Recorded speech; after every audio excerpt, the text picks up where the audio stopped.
दिवस 2024 के अवसर पर जिला प्रशासन दरभंगा की ओर से मतदाता जागरूकता रैली निकाला गया। हम आपको जानकारी दे दें कि 22 मार्च 1912 में बंगाल से अलग होकर बिहार एक अलग राज्य बना था और बिहार बनने के बाद बिहार का लगातार स्थापना दिवस मनाया जा रहा है और इस वर्ष 2024 में बिहार का 112वां स्थापना दिवस मनाया जा रहा है। बिहार दिवस के उपलक्ष्य में दरभंगा समाहरणालय से मतदाता जागरूकता रैली निकाली गई। इस रैली को जिला शिक्षा पदाधिकारी और लहरियासराय थाना प्रभारी दीपक कुमार ने हरी झंडी दिखाकर रवाना किया। इस रैली में सैकड़ों की संख्या में स्कूलों के छात्र छात्राओं, शिक्षक शिक्षिकाओं ने भाग लिया। यह रैली दरभंगा के समाहरणालय होते हुए हाजमा चौक, लहरियासराय टावर चौक और पुनः समाहरणालय पहुंचा। इस मतदाता जागरूकता रैली का मुख्य उद्देश्य था कि मतदान के प्रति लोगों को जागरूक करना, मतदान के महत्व को लोगों तक पहुंचाना। सर्वप्रथम बिहार दिवस के शुभ अवसर पर सभी दरभंगा वासियों को हार्दिक शुभकामनाएं। बिहार दिवस के अवसर पर ही ये प्रभात फेरी कार्यक्रम निकला है। उन लोगों को भी बहुत बहुत धन्यवाद। ये मतदाता जागरूकता कार्यक्रम है, ये अच्छे ढंग से सफल हो, हम लोग इसकी तुलना करते हैं। लोग आज बिहार दिवस मनाने आए हैं क्योंकि कुछ दिन में चुनाव होने वाला है, वही थीम है रैली का, स्वच्छ मतदान। हम लोग घर में नहीं रह करके मतलब मतदान देंगे, सबका ये अधिकार है। हमारा एक वोट सरकार को विकसित बना सकता है, हमारे देश को विकसित बना सकता है, हमारे राज्य को विकसित बना सकता है। जन जन का यह नारा है, मतदान सबको देना है। इस तरह का हम लोग नारा तैयार किए हैं। आज बिहार दिवस 2024 की मतदाता जागरूकता रैली है। इसमें हम लोग समाहरणालय गेट नंबर 3 से निकले हैं और यहाँ से हजमा चौराहा होते हुए लहरियासराय टावर होते हुए पुनः वापस आएंगे। बिहार दिवस के साथ साथ हम लोगों का इस बार का जो मूल है, उसमें हम लोग लोकतंत्र को मजबूत करने के लिए और मतदान जागरूकता के लिए भी हम लोगों का मुख्य थीम है। इसमें बच्चों ने मतदाता जागरूकता से संबंधित थीम लिखा है और लोकतंत्र को कैसे मजबूत करना है, इस पर भी बच्चों ने अपने अपने पोस्टर्स बनाए हैं और सारे स्कूल्स के बच्चे कतारबद्ध होकर हम लोग रैली की शक्ल में निकल रहे हैं। उन्होंने समाहरणालय गेट नंबर 3 से शुरू किया है। यहाँ से माउंट समर होते हुए हम लोग हजमा चौराहा जाएंगे, पुनः लहरियासराय टावर होते हुए वापस समाहरणालय गेट नंबर 3 पे। 10 से 11 स्कूल के बच्चे हैं। आगामी लोकसभा चुनाव 2024 को लेकर सभी संबंधित पदाधिकारी, पुलिस पदाधिकारी के साथ दरभंगा समाहरणालय अवस्थित डॉक्टर भीमराव अम्बेडकर सभागार में बैठक का आयोजन किया गया शुक्रवार को।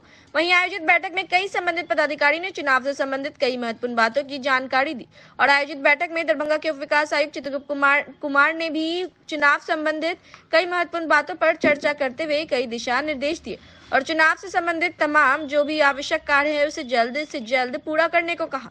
वहीं लोकसभा चुनाव को लेकर तमाम मतदान केंद्रों पर नाम लिखा जाना है। इन सभी से संबंधित कार्यों को लेकर महत्वपूर्ण दिशा निर्देश दिए गए और यह सभी काम को जल्द से जल्द पूरा करने की बात भी कही गई।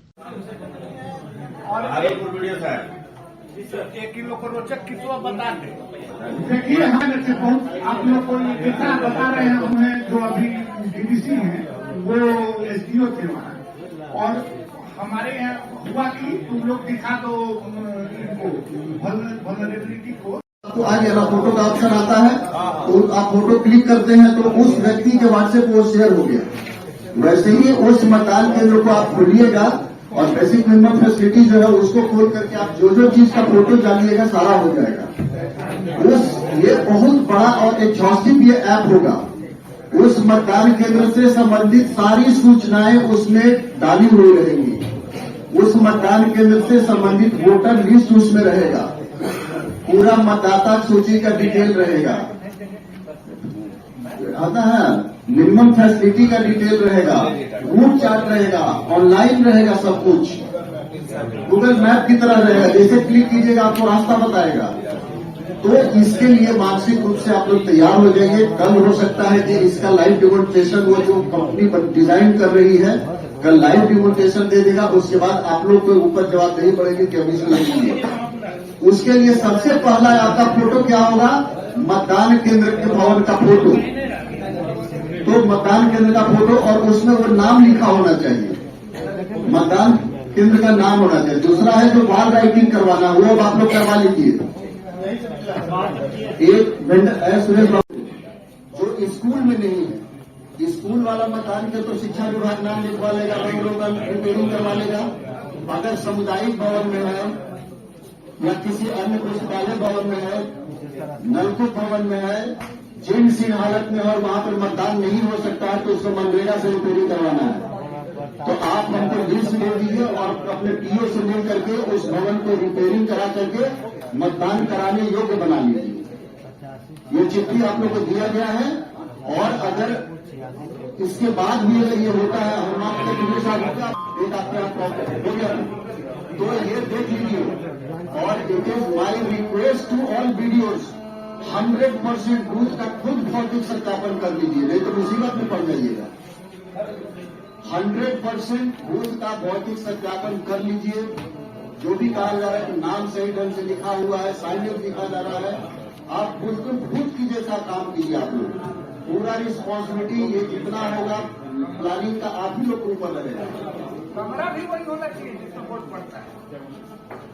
दरभंगा जिले के हायाघाट निवासी भोला यादव अपने इलाके के सड़क नाले की मांग के साथ अपने विधायक रामचंद्र शाह के घर फरियाद लेकर पहुंचे, लेकिन उन्हें सड़क नाले मांगने के बदले विधायक जी के सामने उनके बेटे ने फरियादी भोला यादव की धुनाई कर दी। अब इस कहासुनी और मारपीट का कुछ वीडियो वायरल हो रहा है। वीडियो वायरल होने पर फरियादी भोला यादव कैमरे के सामने आकर विधायक और उनके बेटे पर मारपीट का आरोप लगाया है और वीडियो सबूत के आधार पर पुलिस से भी लिखित शिकायत करने की बात कही है। उधर आरोपों में घिरे विधायक रामचंद्र शाह ने भी अपनी सफाई देते हुए फरियादी भोला यादव के नियत पर ही सवाल खड़े करते हुए उन्हें बदनाम करने और फंसाने की साजिश बता दिया। हालांकि उन्होंने यह जरूर कहा कि सड़क नाले को लेकर वह मेरे पास आया जरूर, लेकिन चोरी चुपके वह बातचीत का मोबाइल से वीडियो रिकॉर्डिंग भी कर रहा था। चोरी से वीडियो बनाते देख उनका लड़का जब रोकने की कोशिश की तब फरियादी ही उनके बेटे से उलझ गया। अब वह अपनी मर्जी से फंसाने के लिए कुछ झूठ को सही बता रहा है। वीडियो एक वायरल हो रहा है आपके घर का, क्या मामला क्या है? मामला यही है, वो मेरे यहाँ आए बैठे, वो तो गरुआ बस पहने हुए थे, अब 20% का स्टिकर साटे हुए थे। हमको लगा धर्मात्मा टाइप के आदमी कुछ बात करेंगे, लेकिन उनके बातचीत से ये लगा कि कोई साजिश के तहत ये आए थे वीडियो बनाने के लिए कि वो जो बोल रहे थे वीडियो में देखे हुएगा, वो बोल रहे थे उनका आवाज नहीं आ रहा है। जब हमसे बात कर रहे थे वो अपने गंगधर शिवराम के बारे के गांव के बारे में चर्चा कर रहे थे कि विधायक जी गांव का रोड बना, लेकिन रोड मेरे घर तक नहीं बना। हम कहे भैया आप रोड बना तो उस समय आप रहते जिस समय बना, और नाला का भी चर्चा किए हो तो भाई नाला का चर्चा था गांधी जी के समय में नाला बना था, तो उस समय नाला ऊपर क्यों बना नीचा क्यों बना, इतना डिस्कस हमसे क्यों कर रहे हैं आप उस समय में आप गांधी से डिस्कस करते, आप डिस्कस करते, आपका डिस्कस करने का अधिकार था। आपका समय बना जिस समय नाला बन रहा था उसमें आप खुद वहां पर थे या नहीं थे, आपकी जिम्मेदारी थी, गाँव का जिम्मेदारी था खड़ा होकर बनवाना। तो इस तरह से डिस्कस करते करते वो हमसे उलझने का कोशिश कर रहे थे। वो हमारा वीडियो हम समझ नहीं पाए। मेरा लड़का आया, वो हम तो गौर नहीं कर पाए, वो तो वीडियो बना रहा था। उनको डांटा, भाई नहीं आप वीडियो क्यों बना रहे हैं, आप जो बात कर रहे थे बात की, वीडियो बनाने की क्या तो कहे इसमें। तो उसी पर मैं लड़का से उलझ गया वो, और हमको लगता है कि वो कुछ साजिश के तहत या किसी चक्रव्यूह में फंसाने का बात हो, या कोई ऐसा कोई जान मारने का धमकी का विषय हो, ऐसा हो सकता है। लेकिन हम बात को समझ नहीं पाए, वो पूरा वीडियो बनाते रहे, वो वीडियो बना रहे थे, लड़का ने डांटा, इसी पर वो हमें लड़का से उलझ गया। यही उस वीडियो में दिख रहा है कि और मारपीट हो रहा है, आखिरकार उसे रोका भी तो जा सकता था। तो मेरा सुनने होइएगा इसमें, मेरा किसी तक इसमें ये नहीं है। हम तो शांत से बैठे हुए हैं, लेकिन मेरा वीडियो बना रहे हैं। हम गौर नहीं कर पाए विषय पर कि इस तरह का आदमी हूँ, लेकिन बाद में पता चला ही कि वो जो केसरिया रंग के जो महात्मा जी वाला कपड़ा पहने तो महात्मा जी नहीं थे, वो साजिश होता उनको भेजा गया था। लेकिन विधायक जी हमारी बात को नहीं समझ पाए और वो जो है विधायक जी ने आपे से बाहर हो गए, इतना अधिक आपसे बाहर हो गए, और विधायक जी अपने बेटा को इशारा दिए। उनके बेटा पीछे से आकर हमें थप्पड़ मारा, जो उम्र में हमसे लगभग 10 साल का छोटा है। और वो लगभग 3 से 4 थप्पड़ हमें मारे और इस हिसाब से मारे कि हमारा मोबाइल भी नीचे गिर गया।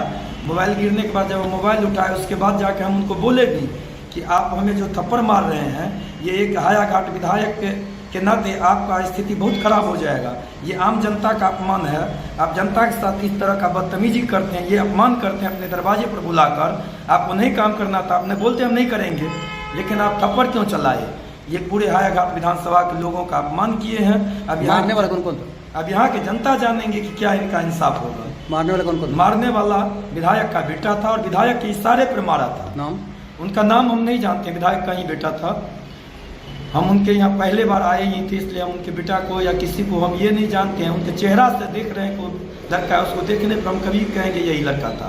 वो है विधायक का बेटा, जिनका वीडियो भी मेरे पास उपलब्ध है। बचाने वाला जी कौन कौन बचाया? उसके बाद जाके जो है कि हमारे साथ एक आदमी आए हुए थे, राघव नाम का लड़का था। वो जो है कि जब दौड़ के आए तब वो लोग भाग गया। मारने वाला जो है उसके बाद उसको बचाने के लिए विधायक जी इशारा कर रहे थे कि तुम साइड हो जाओ, तुम साइड हो जाओ। ये नहीं कह रहे थे कि तुमने थप्पड़ क्यों चलाया, कभी नहीं उन्होंने नहीं कहा। उल्टे हम पर कह रहा था कि टेप क्यों कर रहा था। जब हम गाँव के लोगों के मांग को लेकर आए हुए थे, आज जब ये नहीं सुने तो हम अपने गाँव वाले को क्या दिखाएंगे? अपने गाँव वाले को यहाँ का रिकॉर्डिंग दिखाने के लिए हम रिकॉर्ड कर रहे थे। उनको तो हम किसी तरह का बदतमीजी नहीं कर रहे थे। पुलिस में गए? नहीं, पुलिस में नहीं गए अभी तक। आवेदन दे रहे हैं? जी आवेदन दे रहे हैं। आवेदन अभी तक नहीं दिया, आवेदन देंगे। रमजान उल मुबारक महीने का दूसरा जुम्मा का नमाज अदा करने के लिए दरभंगा के लहरियासराय स्थित बाकरगंज जामा मस्जिद में हजारों नमाजियों की काफी भीड़ देखी गई और रमजान उल मुबारक महीने का 11वां रोजा भी मुकम्मल हो गया। मुसलमान ने एक दूसरे को जहां एक तरफ जुम्मा मुबारकबाद दिया, वहीं रमजान का 11 रोजा पूरा होने पर रोजेदारों में भी काफी खुशी देखने को मिली। वहीं जुम्मा की नमाज अदा करने के बाद नमाजियों ने अपने देश और दुनिया में अमन व शांति, उन्नति और तरक्की के लिए दुआएं भी की। वहीं रमजान का दूसरा जुम्मा को लेकर नमाजियों में काफी खुशी देखने को मिली और लोगों ने कहा कि यह बड़ी खुशी की बात है कि हम लोग बरकत और रहमतों का महीना रमजान का रोजा रखना नसीब हुआ है। आज रमजानुल मुबारक महीना का दूसरा जुमा है, क्या कुछ इस जुमा का ये? जी माशाअल्लाह, दूसरा जो आशरा है, मग़फ़िरत का आशरा है, वो शुरू हो गया है। अल्लाह ताला से हम दुआ करेंगे, अल्लाह ताला आसानी के साथ इस अशरे को ही नहीं बल्कि जो भी इसके बाद जो अशरे आने वाले हैं उसको भी अल्लाह ताला गुजार दे। इस अशरे में करना क्या है, इंसान को तौबा इस्तिग़फ़ार, ज़िक्र व अस्कार, तिलावत कुरान की मुकम्मल पाबंदी करनी चाहिए। अल्लाह से दुआ भी मांगना चाहिए कि अल्लाह ताला रमज़ानुल मुबारक के बरकत की वजह से, अशरे सानी की बरकत की वजह से, तरावी की बरकत की वजह से अल्लाह ताला मुसलमानों के तमाम तर मसाइल ही नहीं बल्कि जितने भी लोग हैं हमारे, उन तमाम तरह के मसाइल को अल्लाह रब्बुल इज़्ज़त हल कर दे। और इस अशरे में आम तौर से लोगों के मिजाज में जो ज़कात निकालने का जो मामला होता है, सदक़ा फ़ित्र का मसला होता है, इस अशरे ही में लोग ज़्यादातर निकालते हैं। तो अभी जो जुमा को हमने जो ऐलान किया है सदक़ा फ़ित्र के ताल्लुक़ से कि हर आदमी फी कस 60 रुपये वो अदा करेंगे और गोया के निस्फ़ सा गेहूँ है, 1 सा खजूर है, पनीर है, जौ है, जिसकी कीमत मौजूदा राइज वज़न के एतबार से निस्फ़ सा की जो कीमत होती है वो 1 किलो 692 ग्राम के बराबर होता है और 1 सा जो है वो 3 किलो 383 ग्राम के बराबर होता है। जो आदमी साहिब निसाब हैं और साहिब निसाब के मालिक हैं, उनके लिए ज़रूरी है वो अपनी तरफ से, अपनी नाबालिग औलाद की तरफ से वो सदक़ा फ़ित्र इन वज़नों के का लिहाज रखते हुए वो अदा करने की वो कोशिश करेंगे। कब तक ये फितरा निकालने का ये? वो ईद से पहले वो इंशाअल्लाह इसको निकाल देंगे, इसके बाद नमाज़ शुक्राना अदा करेंगे।